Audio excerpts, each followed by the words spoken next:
Bon jeudi à tous, que le Seigneur vous bénisse.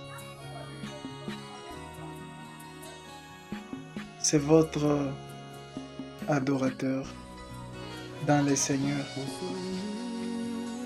Je suis venu dire à quelqu'un, la Bible dit il fait grâce à qui il veut. Chaque matin, il renouvelle ses bontés. Il nous fait du bien. Il nous console. Il nous restaure. Il nous réconforte. Son amour est immense, jusqu'au point de donner son Fils unique, afin que quiconque croit en lui ne périsse point, mais qu'il ait la vie éternelle.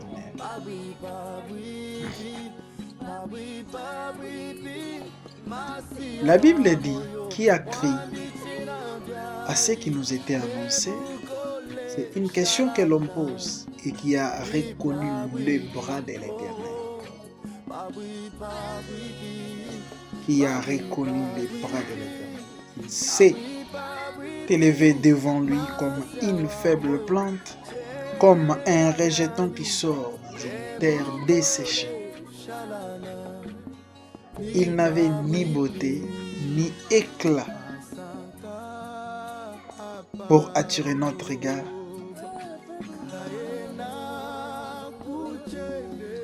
Et son aspect n'avait rien pour nous plaire.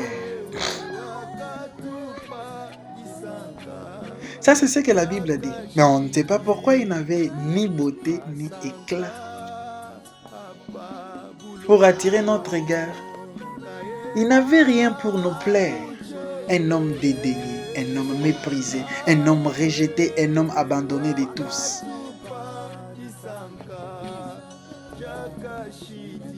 Je me demande si Christ n'était pas beau. Aujourd'hui, toi, tu es beau. Mais quand nous revenons en Genèse, il dit « Créons l'homme à notre image ». L'homme a l'image de qui? L'image de Dieu. L'homme a l'image de Dieu. L'homme a l'image de Dieu. L'homme a l'image de Dieu. Tu as l'image de Dieu. Tu es beau. Que l'honneur soit rendu à Dieu. Tu as l'image de Dieu. Tu es belle. Tu es jolie. Mais comment ça fait-il que la personne qui a fait de nous son image, cette fois-ci, il devient sans beauté, ni éclat? Je n'arrive pas. Alléluia. Et quand nous revenons en Genèse, le chapitre 3, l'homme a péché, il a désobéi à la parole de Dieu. L'effet de désobéir à la parole de Dieu, cela implique la perte de la vraie image. L'homme est devenu laid, sans beauté, ni éclat, pour plaire à Dieu. Il était très loin. Étant un père, il a ressenti une douleur. Il y a des choses que nous pouvons comprendre facilement. Il a ressenti une douleur. Cette douleur-là, c'est un amour profond. Je crois, avec ceux qui nous suivent sur Instagram, ceux qui nous suivent sur YouTube, nous avons eu à passer un bon moment pour parler de l'amour. Cet amour profond-là, quand tu aimes quelqu'un, maman, papa, jeune frère, jeune sœur, il faut avoir des objectifs, des principes. Dieu avait ses objectifs. C'était quoi le plus grand objectif? C'était de ramener son peuple vers lui. Il a donné son Fils unique afin que quiconque croit en lui ne périsse pas, mais qu'il ait la vie éternelle. Nous descendons, nous prenons le verset 3. La Bible dit « mépriser et abandonner des hommes ». Il y a une autre version qui dit « mépriser et abandonner de tous les hommes ». Lui qui nous avait créé des beaux.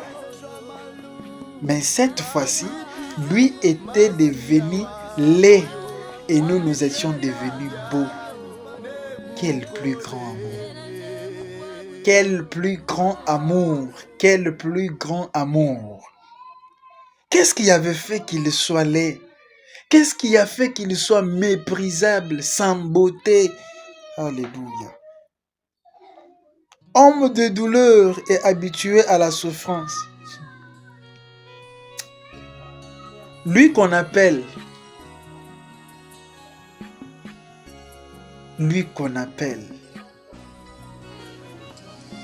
Rapha, lui qu'on appelle Jiré, lui qu'on appelle El Shaddai. Mais cette fois-là, où étaient partis les pouvoirs de guérison? Où étaient partis les pouvoirs, la puissance, un Dieu tout-puissant? Hein? Habitué à la souffrance, l'homme qui a rendu des gens riches, l'homme qui a rendu des gens forts et puissants, l'homme qui a élevé des gens de gloire en gloire. Et cet homme-là, aujourd'hui, on dit, il était plein de douleurs, habitué à la souffrance. D'où venait la souffrance? C'est une question. Semblable à celui dont on détourne les visages. Nous l'avons dédaigné. Nous n'avons fait de lui aucun cas. Azambe. Aeboye otali olobi. Oyo mabebo. Il est trop laid. Alléluia. Tu regardes et tu dis, il ne mérite même pas ma salutation. Il ne mérite même pas ma salutation. Il ne mérite même pas d'être mon ami. Nous l'avons dédaigné. Comme tu es en train de dédaigner Jésus aujourd'hui. Tu dédaignes Jésus par ton comportement. Tu dédaignes Jésus par... Tu es en train de minimiser cette œuvre-là de la croix. Tu dédaignes Jésus par la haine qui est en toi. Tu n'aimes pas ton prochain comme toi-même. Tu ne privilèges que tes propres intérêts. Où sont les intérêts des autres? Où sont les intérêts de Dieu? Vous savez, on ne parlera jamais de la sanctification. On ne parlera jamais de la sainteté sans l'amour. C'est ce que Dieu a manifesté. Si vous lisez en 1 Jean là, la Bible dit Dieu est amour. Je crois que le verset 4 répond à cette question. Cependant, ce sont nos souffrances qu'il a portées. Tout ce qu'on avait comme maladie, tout ce qu'on avait comme douleur, tout ce qu'on avait comme souffrance, tout ce qu'on avait comme difficulté, tout ce qu'on avait comme, Christ a porté cela. C'est ce qui était devenu comme une charge sur lui. C'est ce qui avait manifesté la douleur, cette douleur-là intense, insupportable. Dans une terre desséchée. Et même à la croix, il a pu dire, oh Père, Père, mon Père, pourquoi tu m'as abandonné? C'était quelque chose qu'un homme ne pouvait pas. Une mort honteuse, abandonnée, méprisée de tous.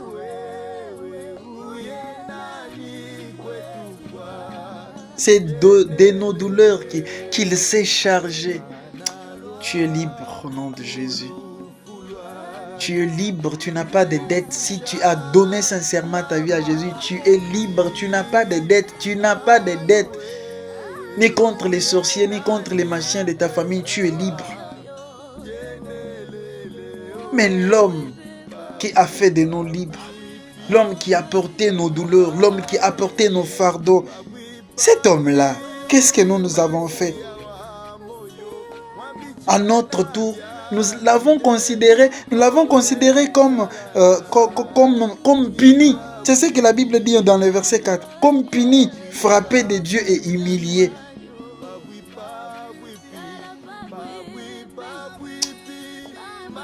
Revenons à la maison. Tu es chanteur, tu es prédicateur de la parole. Tu es évangéliste. Tu es pasteur, tu es docteur, tu es ministre. Même si tu es président de la République, que cela ne soit pas un sujet de ton orgueil. Tu prêches bien, les gens acclament. Mais ce n'est pas ça notre problème. Notre problème, c'est de privilégier l'honneur de Jésus. Il dit, celui qui me sert, mon Père l'honorera. Avant tout, il faut créer, chercher l'honneur de Jésus. Bon week-end. Que le Seigneur vous bénisse. C'est une chose à méditer. Méditez ensemble avec vos frères et sœurs. Et soyez bénis. Seigneur, je te bénis pour ces beaux moments. Que tu nous agrées dans ta présence. Je viens remettre tes frères et sœurs qui nous ont suivis. Bénis-les. Montre-les, Seigneur, ton amour. Que la joie, la paix, la paix et le bonheur soient favorables. Au nom de Jésus et de Amen. Ciao et merci.